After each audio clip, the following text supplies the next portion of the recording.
Hi, everyone. This is Mike Talks Cars podcast, episode 39.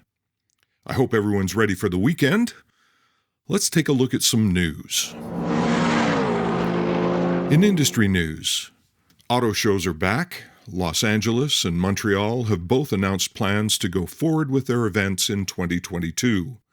This is great news for the auto show fans in North America and a sign of improving conditions for gathering. An interesting side note is the fact that there are brands that have decided not to participate.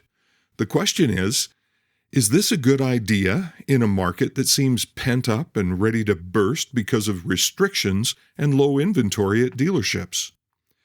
I guess that depends on whether you see auto shows as a customer contact event or not. Not participating could be seen as a cost-cutting measure and a clear statement that the brand does not see the benefit of hundreds of thousands of potential customers experiencing their vehicles. It also opens the door for loyal customers to feel let down, or even opening the door for that customer to shop elsewhere. A well-done display can have a powerful impact on customer opinion, so not being there, well, you get the point. We will have to wait and see just how well the 2022 auto shows do at attracting guests and which brands actually show up. I hope you'll excuse a personal note in the new vehicle news today. This week saw the first Chevrolet Silverado roll off the line in Oshawa, Ontario in quite some time. I live in Alberta, but was actually in Oshawa on the day the last pickup truck rolled off the line at the Oshawa Truck Plant in 2009. It was a big deal that GM was mothballing the truck plant, and I swear you could hear the entire city of Oshawa sigh as that black 2009 GMC Sierra Crew Cab rolled out the door. It was the end of an era, and one that we did not expect to come back. GM built a few trucks in the car assembly plant in 2018 and 2019 calendar years, but truck production seemed gone from Canada forever. Seeing the image of serial number 001 in the news this week made me cheer just a little. What a bright spot for the auto industry in Canada as jobs and vehicle production return.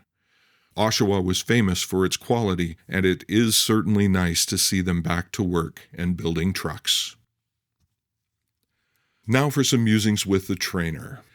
Over the past 2 weeks, I've been talking about goal setting and personal marketing.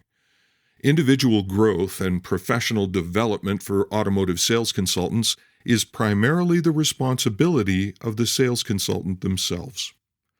Learning how to utilize these tools can be the difference between a short stopover in car sales land, usually followed by a hasty departure, or having a career experience that can last decades. Your personal marketing should always include a plan. And what should that plan include? Well, you guessed it, goals. The personal marketing plan should be a looking forward into the future and include goals surrounding professional development, sales aspirations, and customer skills.